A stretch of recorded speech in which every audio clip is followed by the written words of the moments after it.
한인생활상담소입니다. 많은 분들이 저희 한인생활상담소로 연락하여 문의하시는 것 중에 하나가 에버렛 주택관리국에서 진행하는 프로그램에 대해서 설명해 드리고 어떻게 신청하는지 알려드리겠습니다. 먼저 섹션 8이라는 프로그램이 있는데요.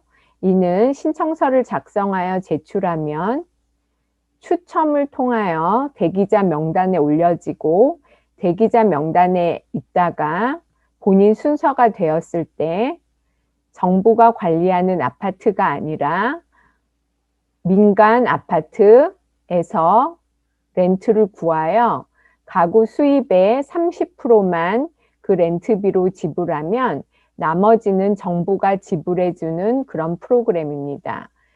예를 들어 가구 수입이 100불이면 한 달에 30불만 렌트비로 내고 가구 수입이 한 달에 1000불이면 300불을 렌트비로 내는 것입니다. 그리고 렌트비의 차액은 정부가 지불합니다. 이 섹션 8은 항상 신청을 받는 것이 아니라 정해진 기간에 공고를 내어 신청서를 받습니다. 현재는 섹션 8 신청을 받고 있지 않습니다. 다음은 노인 아파트라고 불리는 보조주택 프로그램입니다. 노인 아파트라고 불리는 이유는 주로 55세 이상이신 분들을 대상으로 하기 때문입니다. 하지만 나이가 되지 않아도 장애가 있으신 분들도 신청할 자격이 되십니다.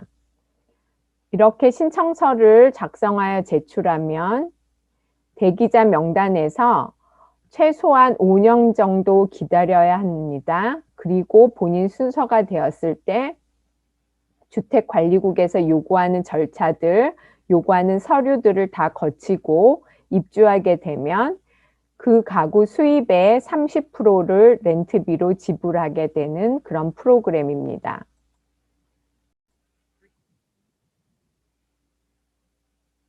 다음은 부담 가능한 주택, Affordable Properties라고 하는데요. 이는 가구 수입의 30%를 렌트비로 정하는 것이 아니라 방 1개, 방 2개에 따라 렌트비가 이렇게 정해져 있습니다. 그래서 일단 신청할 수 있는 자격은 55세 이상 혹은 62세 이상이어야 하는데 방 1개짜리를 신청하시려면 최소 수입이 1년에 15,600불 이상이어야 하고 또 저소득자를 대상으로 하기 때문에 그 수입이 38,750불 이하여야 됩니다. 그리고 방 2개는 18,120불 이상 44,300불 이하의 소득을 가지고 계신 분들만 신청할 수 있습니다. 이렇게 에버렛 주택관리국 웹사이트를 들어가면 지금까지 설명드린 내용이 있고 그에 따른 신청 방법이 있습니다.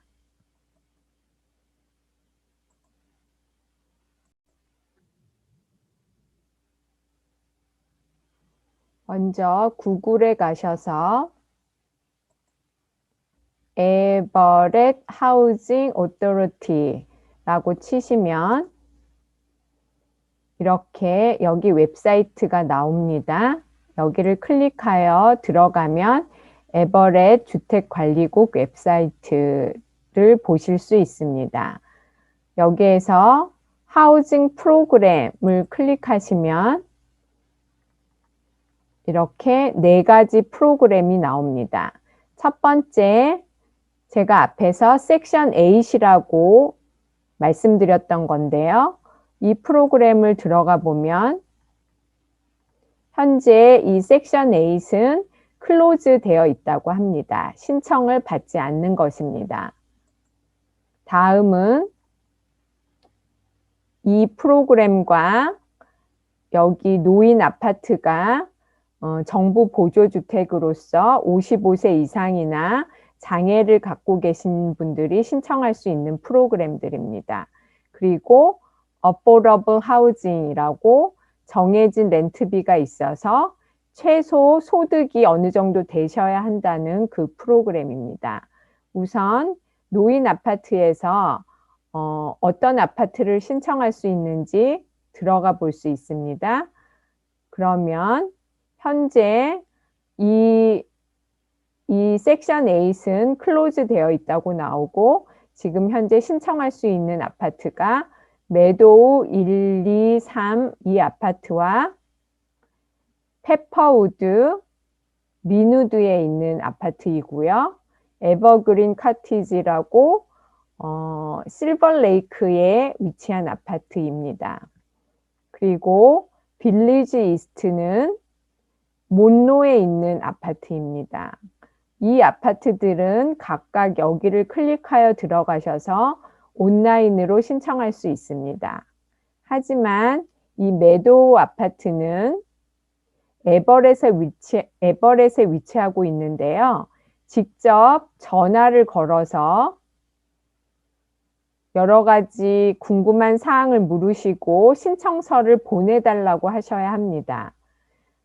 그런데 이 아파트가 가구의 30%를, 가구 수입의 30%를 렌트비로 내는 아파트인지 아니면 어포러블 하우징이어서 정해진 렌트비가 있는지 물어보시고 본인이 찾는 것인지 확인하시기 바랍니다. 다음은 이 중에서 이 페퍼우드 아파트로 들어가서 온라인으로 신청하는 방법을 알려드리겠습니다.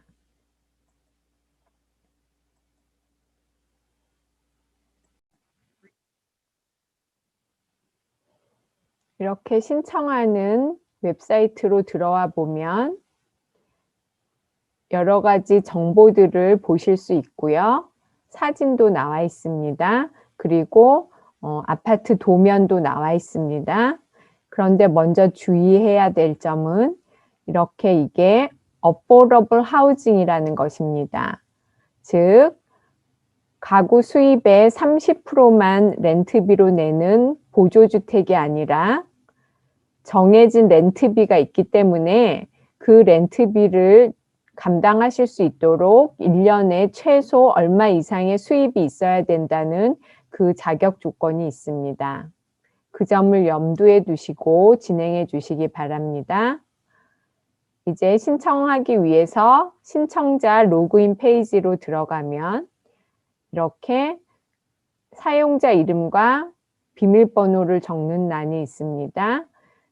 처음 등록하시는 분들은 이것이 없기 때문에 여기 등록하기 위해서 클릭하여 등록 코드가 있으신 분들은 여기를 클릭하고 등록 코드를 집어넣으시면 되지만 대부분 처음 시작하시는 분들은 등록 코드가 없기 때문에 등록 코드가 없습니다 라고 하면 이렇게 본인의 정보를 적는欄이 나옵니다.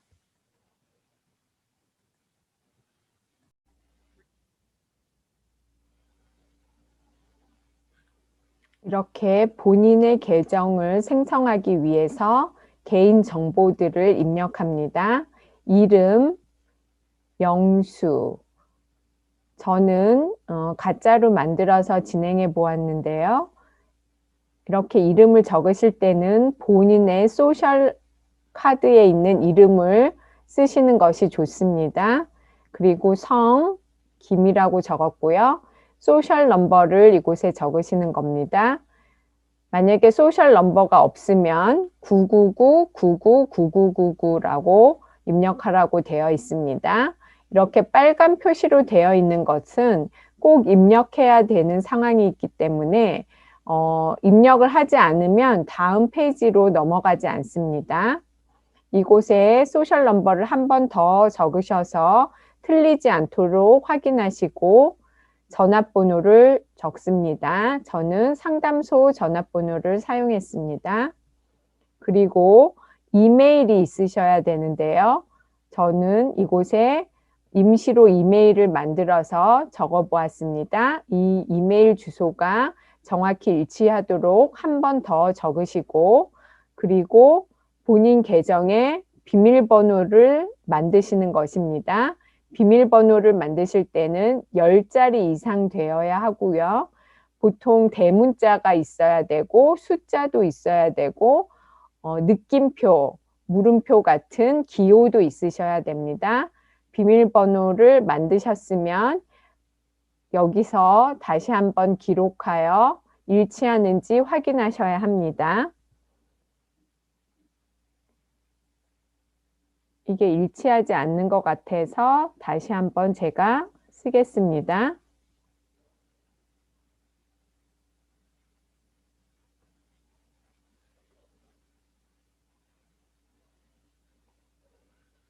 썼고요. 그리고 여기를 클릭하여 한 번씩 그 이용 약관을 읽어보시는 것이 좋습니다. 그런 다음 이 약관들을 다 읽어보고 동의합니다 라고 표시하면 이렇게 한 번 더 뜨는데 이 내용들을 잘 인지하고 수락한다고 하시고 다시 한번 등록을 클릭합니다. 그러면 이곳에 비밀번호를 저장하겠느냐고 하는데요. 저는 다 임시로 만들었기 때문에 저장하지 않겠습니다. 그러면 이제 다음으로 이렇게 계속해서 진행할 수가 있습니다. 본인의 언어를 선택하라고 하는데요. 영어로 진행해도 괜찮으신 분은 영어로 하시고 이렇게 한국어로도 나와 있습니다. 한국어로 진행하면 그리고 다음을 누르시면 그 다음부터는 한국어로 이렇게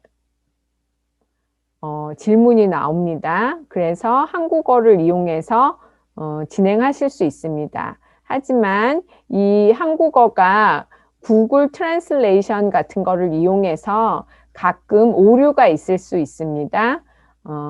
그래서 그것들을 잘 유의하시면서 하시면 됩니다. 저는 영어로 진행해 보도록 하겠습니다. 왜냐하면 여러분께 정확한 뜻을 알려드려야 되기 때문입니다. 저 영어로 진행을 하겠다고 하면 다음을 누르면 영어로 진행됩니다. 이렇게 제가 입력했던 이름이 여기에 뜨죠. 그래서 먼저 그 가구의 인원수를 쓰는 겁니다. 1명이면 1명, 2명이면 여기를 클릭해서 2명, 3명 등 기록하시면 됩니다. 저는 1명으로 하겠습니다. 그리고 수입을 한 달에 어느 정도 혹은 2주에 한 번 이렇게 받는 것을 쓰는 건데요. 수입이 매주 받는다, 2주에 한 번씩 받는다. 아니면 한 달에 한 번씩 받는다. 저는 한 달에 한 번으로 기록하겠습니다. 그래서 한 달에 한 번 받으면 얼마 정도 받냐? 저는 한 달에 2,000불 정도 받는다고 쓰겠습니다. 그렇게 되면 여기에 바로 한 달에 2,000불씩 받으면 1년에 얼마 되는지 이렇게 계산이 나온 것입니다. 그리고 다음을 진행하겠습니다.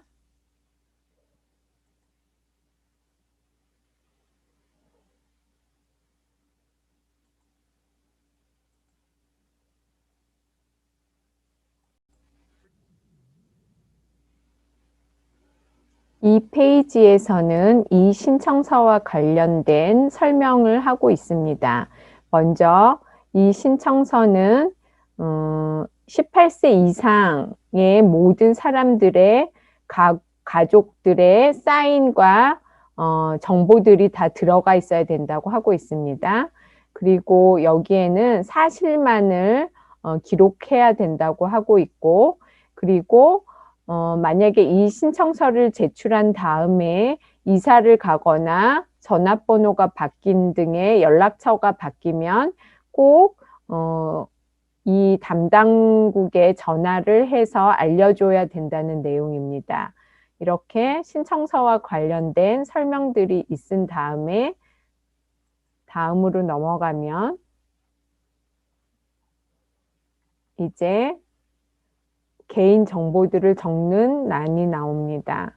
지금까지 이렇게 해서 하면 10%가 신청서 진행이 된 것입니다. 아까 등록할 때 적었던 이름이 제일 먼저 나오고요. 그 다음에는 전화번호를 다시 적도록 되어 있습니다. 저는 상담소 전화번호를 적었고요. 그리고 아까 등록할 때 이용했던 전화번호, 그리고 소셜 넘버가 나옵니다. 그리고 생년월일을 이곳에다 치시는데 이 달력을 사용하시거나 그냥 9월 9일 1955 이렇게 쓰셔도 됩니다. 그러면 이렇게 입력이 되고요. 그 다음에는 여권이나 다른 그 본인을 증명할 수 있는 정보를 넣으셔야 되는데요. 주로 운전면허증을 기록하시는 것이 좋습니다. 여기에 운전면허 아이디 넘버를 쓰시는데요. 운전면허 아이디 넘버는 이렇게 운전면허증이 있으면 여기 있는 것이 운전면허 아이디 넘버입니다. 그래서 거기에 있는 운전면허 넘버를 치시면 됩니다. 저는 가짜로 아까 그 사진에서 봤던 대로 쓰겠습니다.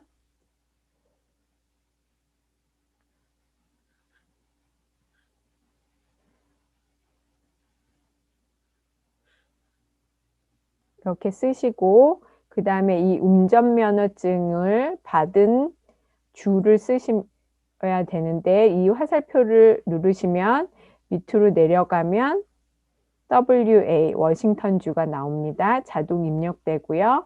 그리고 이 등록증의 만기일입니다. 그래서 다시 운전면허증을 보시면 여기에 있는 것이 이 운전면허증이 만기되는 날짜입니다. 그 만기되는 날짜를 적으시는 것입니다. 그래서 달력을 이용해도 되고 숫자를 직접 입력하셔도 됩니다. 이렇게 적으시고 그 다음에 이 질문은 어떻게 해서 우리 기관에 대해서 알게 되었냐 하는 건데요. 이 보기 중에서 선택하시면 됩니다. 신문 등등이 있지만 우리는 한인생활상담소로부터 들었기 때문에 그냥 기타로 표시하십시오. 그리고 여기에는 본인이 지금까지 살았던 주를 다 열거하시는 것입니다. 워싱턴주에서만 살았으면 워싱턴주만 쓰시고 또 다른 주가 있으시면 계속 입력하시면 됩니다.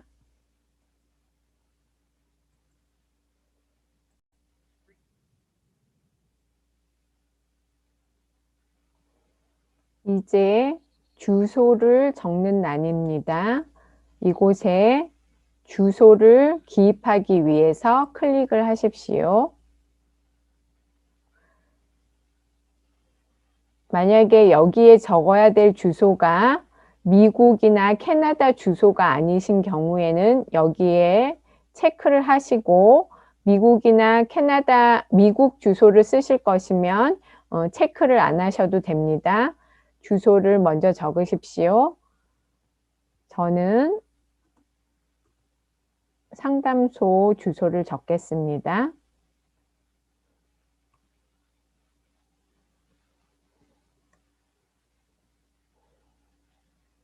상담소는 에드문즈에 있기 때문에 에드문즈를 도시로 하고 주는 여기를 클릭하면 밑으로 내려가셔서 워싱턴주를 선택해서 자동 입력되게 하십시오. 그리고 상담소 집코드는 본인의 집코드를 쓰시면 됩니다. 그리고 여기에 기록한 이 주소지에서 언제부터 살게 되셨는지 날짜를 쓰시는 것입니다. 달력에서 표시하시거나 직접 입력하셔도 됩니다. 저는 2000년도 6월 6일부터 살았다고 썼습니다. 그러면 이 집에서 이사하신 이유는 무엇인지를 쓰는 것인데, 먼저 이 집은 본인 소유의 집인지 렌트한 것인지 쓰는 것입니다. 자동 입력하시는 것인데, 소유한 집이면 이거를 클릭하시고, 만약에 렌트하신 것이면 렌트라고 표시하시는데, 렌트라고 표시하시면 그 렌트했던 집의 집주인 이름, 아니면 아파트에 거주하셨으면 그 아파트 이름을 쓰시고 그 아파트 주소, 도시, 주를 쓰시면 됩니다. 집 코드를 쓰시고, 그 다음에 그 아파트 사무실 전화번호를 쓰시고 거기에서 언제까지 살았는지를 쓰시는 것입니다. 그런데 저는 그냥 소유한 아파트로 표시하겠습니다. 만약에 아까 렌트로 표시하셨을 때 그 렌트한 곳이 정부 보조 아파트였으면 여기다 표시하셔야 됩니다. 그러면 저는 이 아파트에서 현재 지금 이것을 작성하는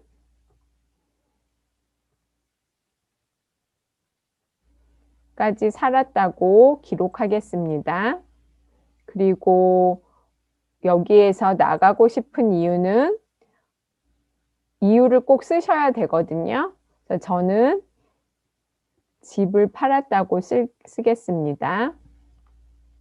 그런데 만약 이곳에서 살았던 기간이 2000년 6월 6일부터 현재까지인데, 만약에 현재까지 아닌 날짜로 표시하시면 또 이곳에서 이사하여 살았던 집 주소를 다시 적으셔야 합니다. 그래서 그 기간이 지난 5년 동안 빠짐없이 일치하셔야 됩니다.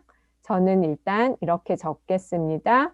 그리고 저장하기를 누르십시오.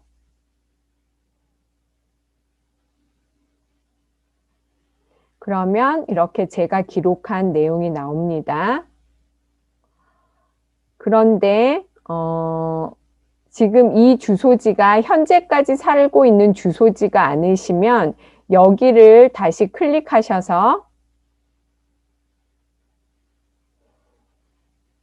또 그곳에서 살았던 곳의 주소를 치시고 언제부터 언제까지 살았는지, 그것은 소유한 집이었는지 렌트한 집이었는지 표시하시고, 만약에 렌트했다고 하면 다시 그 렌트했던 아파트 이름과 그 주소지, 전화번호 등을 쓰시고 언제까지 살았는지, 그래서 이것을 현재 날짜까지 딱 맞출 때까지 계속 저장하시면서 진행하시는 것입니다. 저는 아까 현재까지로 날짜를 적었기 때문에 추가로 주소지를 적을 필요가 없습니다.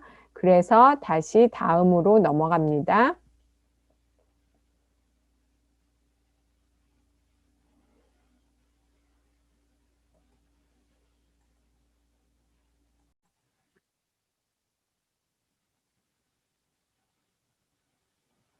이제 본인 이외에 18세 이상의 다른 가족 구성원이 있으면 그 가족 구성원들의 정보를 입력하셔야 합니다. 그래서 여기에 추가 가족을 입력하신다고 클릭을 하시면 이렇게 이름, 성, 본인과의 관계, 룸메이트다, 배우자다, 아니면은 다른 관계다, 이렇게 이 중에서 표시하시면 됩니다. 그리고 그 사람의 전화번호, 소셜 번호, 생년월일을 쓰시는 것입니다. 그리고 이 사람의 월 수입이 얼마인지 쓰시고 이메일이 있는 경우 이메일을 쓰십시오. 이렇게 빨간 표시로 되어 있는 부분은 다 기입을 하셔야 다음 페이지로 넘어갑니다. 그리고 역시 여권이나 다른 신원 증명할 수 있는 그 번호를 적는 건데요.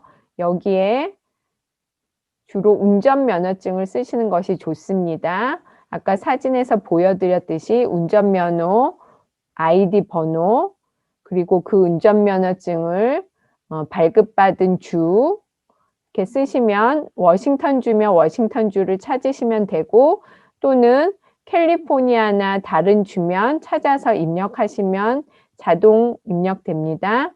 그리고 여기에 이 사람이 그동안 살았던 주 모두 쓰시는 것입니다. 그래서 아까 말씀드렸듯이 워싱턴주에만 살았으면 WA만 쓰시고 아니면 그동안 살았던 모든 주를 쓰시면 됩니다. 저는 아까 한 사람만 본인 한 사람만 살고 있다고 표시했기 때문에 이 부분을 입력하지 않겠습니다. 그래서 여기에 지난 36개월간 살았던 주소를 다 써야 되거든요. 그래서 모든 주소가 본인이라고 했던 그 사람과 주소랑 같으면 여기다 표시하고 주소지가 없으면 주소지가 없다고 표시하고 만약에 이 동거인이 지난 36년간 살았던 다른 주소가 있으시면 여기에 클릭하여 주소지를 첨가하시면 됩니다. 저는 한 사람만 사는 것으로 기입했기 때문에 이 부분은 쓰지 않겠습니다. 그리고 다음으로 넘어갑니다.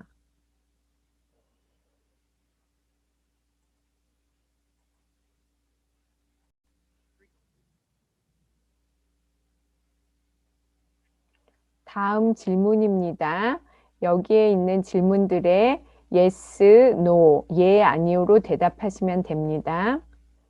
앞에서 기록하였던 가족 구성원 식구들 중에서 본인의 아파트 말고 다른 곳에서 살게 될 사람이 있습니까?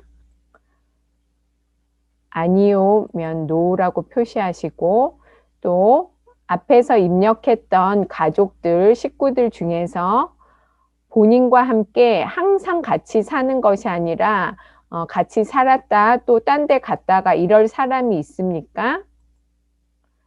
아니면 no.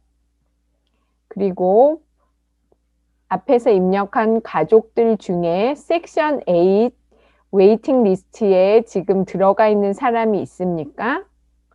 아니요. 그리고 가족 구성원 중에 현재 정부 보조 아파트를 에서 살고 있는 사람이 있습니까? 아니요. 라고 입력하시고 다음을 클릭합니다. 그 다음에는 비상시 연락할 수 있는 다른 사람의 정보에 대해서 묻는 것입니다.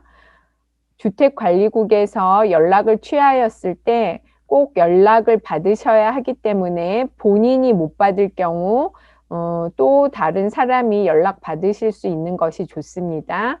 그런 경우에 emergency contact 비상 연락처를 추가하십시오. 그러면 이름, full name을 쓰시고 본인과의 관계, 아내나 아들, 딸, 친구 등 중에서 선택하시면 됩니다. 그리고 그 사람의 전화번호, 주소, 어느 도시에 사는지, 어느 주에 사는지 이것을 클릭하여 역시 선택하시면 되고요. 그 다음에 집코드, 이메일 주소를 쓰시면 됩니다. 이렇게 빨간색으로 돼 있는 부분은 다 쓰셔야 하고요.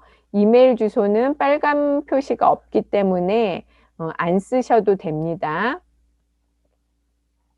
그리고 이렇게 본인에게 선택하는 이유는 무엇입니까? 이렇게 빨리 진행하지 않으면 지금과 같은 경고가 뜨네요. 본인이 응급 상황에 있을 때 아니면 본인에게 연락할 수 없는 경우에 이 사람에게 연락하는 것입니다. 그 중에서 표시하시면 됩니다. 저는 기입하지 않도록 하겠습니다. 그리고 다음으로 넘어가겠습니다. 여기에는 본인이 소유하고 있는 자동차 정보를 적는 곳입니다. 자동차가 있으면 여기를 클릭하셔서 자동차 정보를 적으시고 없으시면 다음으로 넘어가면 됩니다. 자동차가 있으시면 여기를 클릭해 보면 회사가 어디냐, 그래서 현대라고 쓰시던가 아니면 그 자동차 회사 이름을 쓰시고 여기는 자동차 모델명을 쓰시고 그리고 몇 년도에 만들어진 차인지 쓰시고 그리고 자동차 색깔을 쓰시는 것입니다. 그리고 자동차 그 번호판에 있는 번호를 쓰시고 그리고 자동차 등록되어 있는 이름을 쓰시고 이렇게 등록자로 되어 있는 사람의 전화번호를 쓰시는 것입니다. 자동차가 있는 분들은 이것을 기입하십시오. 저는 기입하지 않겠습니다. 그리고 다음으로 넘어갑니다. 다음은 애완동물이 있으신 분들이 적는 란입니다. 애완동물이 있으시면 250불을 디파짓으로 내야 됩니다. 저는 기입하지 않도록 하겠습니다. 다음으로 넘어갑니다.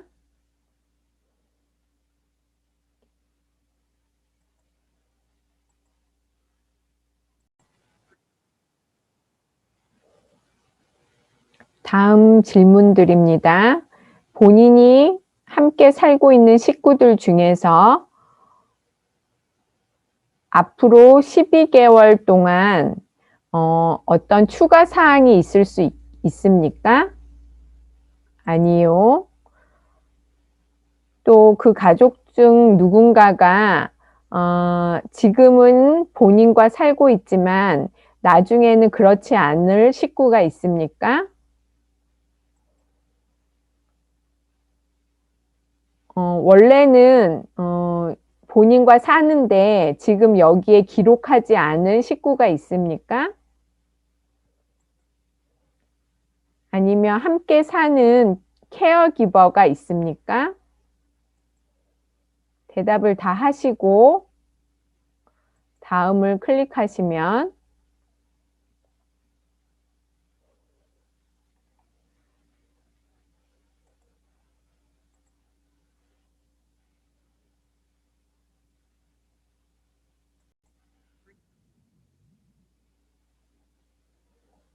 이제 식구들에 대한 정보를 더 입력하셔야 되는데 아까 본인만 있었는데 이 본인에 대해서 아직 더 필요한 정보가 있다는 것입니다. 그럼 여기를 클릭하여 들어가 보면 이름이 나오고 중간 이름은 없고 성은 이곳에 입력하고 생년월일, 소셜 넘버 등이 있습니다. 여기는 남자인지 여자인지 묻는 것입니다. 저는 남자로 기입하였습니다. 그리고 본인과의 관계입니다. 저는 한 사람은 그냥 그 가구의 가장이기 때문에 이렇게 놔둡니다. 만약에 다른 가족 식구들은 그 다른 이곳을 클릭하여 선택하실 수 있습니다. 또 이 본인은 장애인입니까? 예, 아니요로 대답합니다. 아니요. 그 다음에 인종에 대해서 묻는 것입니다. 히스패닉, 라티노 계통입니까? 아니요. 그 다음에 인종은 인디안 계통입니까? 아니요. 에이시안입니까? 아시아계입니까? 네. 그리고 아프리카계입니까? 노. 그리고 하와이안 쪽입니까? 노.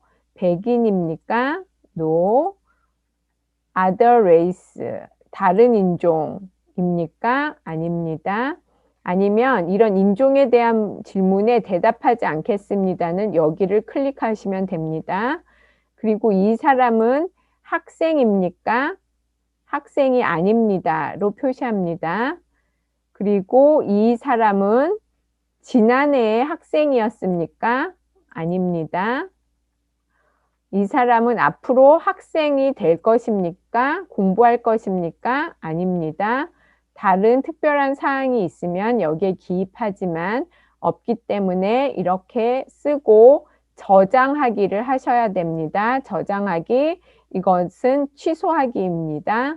저장하기를 하면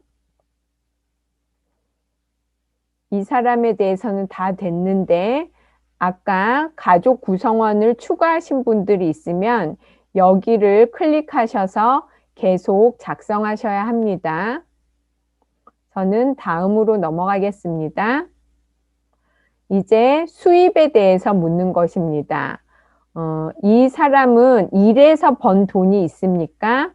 네, 아니요로 대답합니다. 그리고 정부로부터 렌탈 보조를 받으신 적이 있습니까? 렌트비 보조를 받으신 적이 있습니까? 예, 아니요로 대답하고, 그 다음에 본인이 받고 있는 어떤 베네핏, 복지 프로그램이 있습니까? 네, 혹은 아니요로 대답합니다. 네라고 표시하시던지 아니요라고 표시하십니다. 그리고 또 여기도 다른 복지 혜택을 받고 있습니까? 네, 아니요로 표시하십니다. 아니요로 표시하시고 그 다음에 다른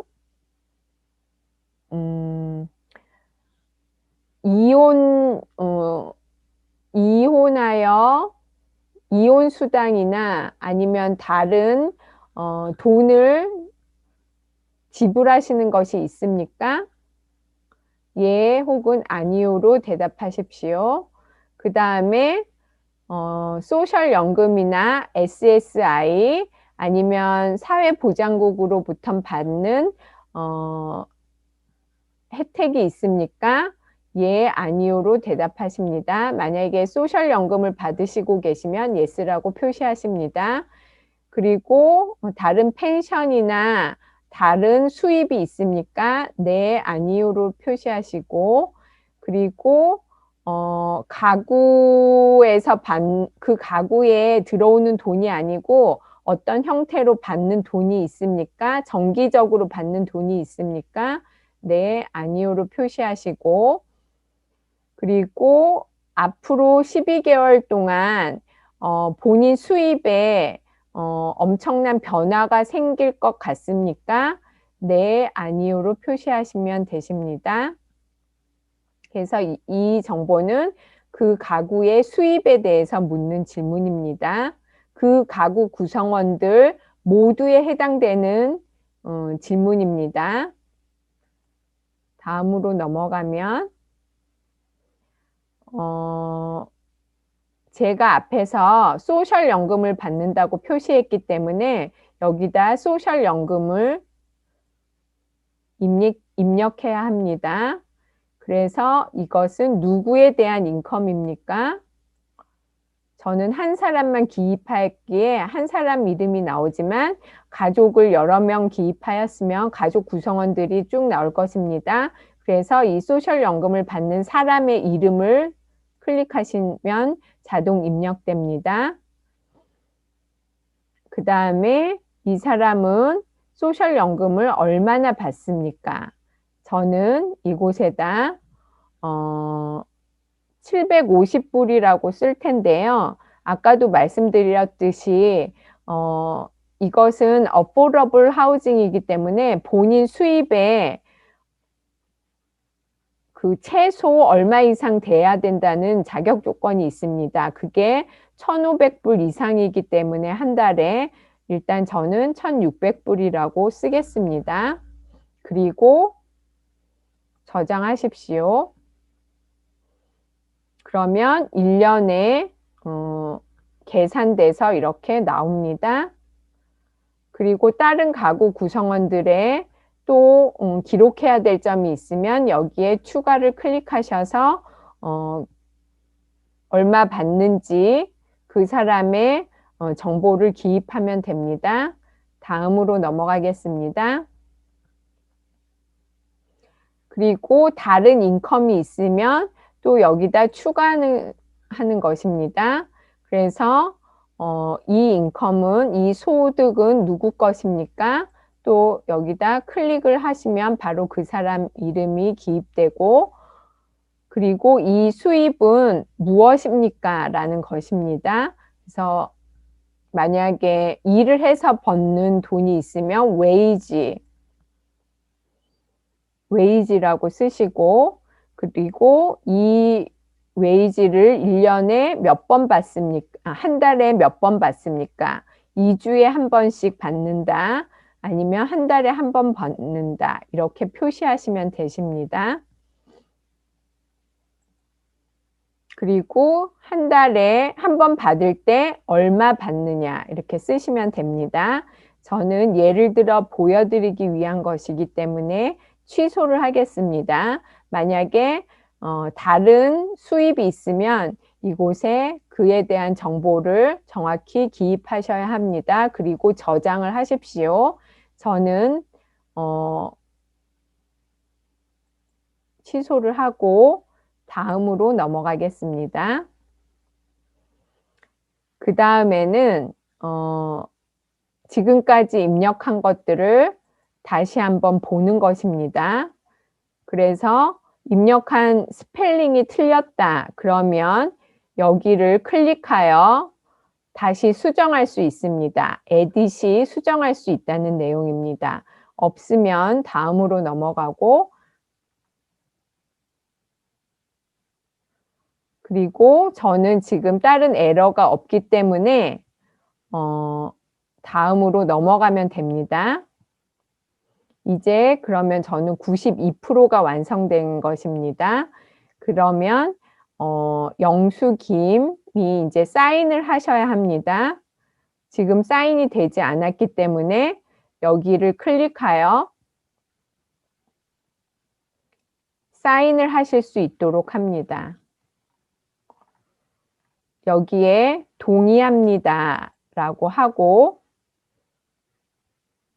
컴퓨터를 이용하여 이곳에 사인을 하시면 됩니다. 어떤 식으로든 사인을 하시고, 만약에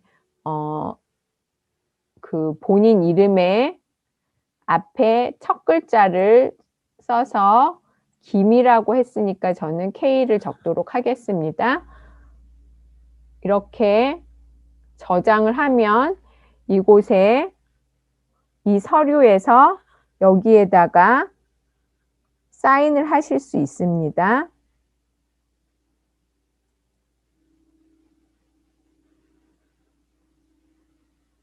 날짜가 기록됩니다. 그러면 사인이 된 것입니다. 그러면 바로 이것을 완성하시고 제출하시면 됩니다. 저는 이 모든 정보를 만들어서 썼기 때문에 제출하지는 않겠습니다. 그래서 여기까지 해서 완성하실 수 있습니다. 도움이 되셨길 바랍니다. 감사합니다.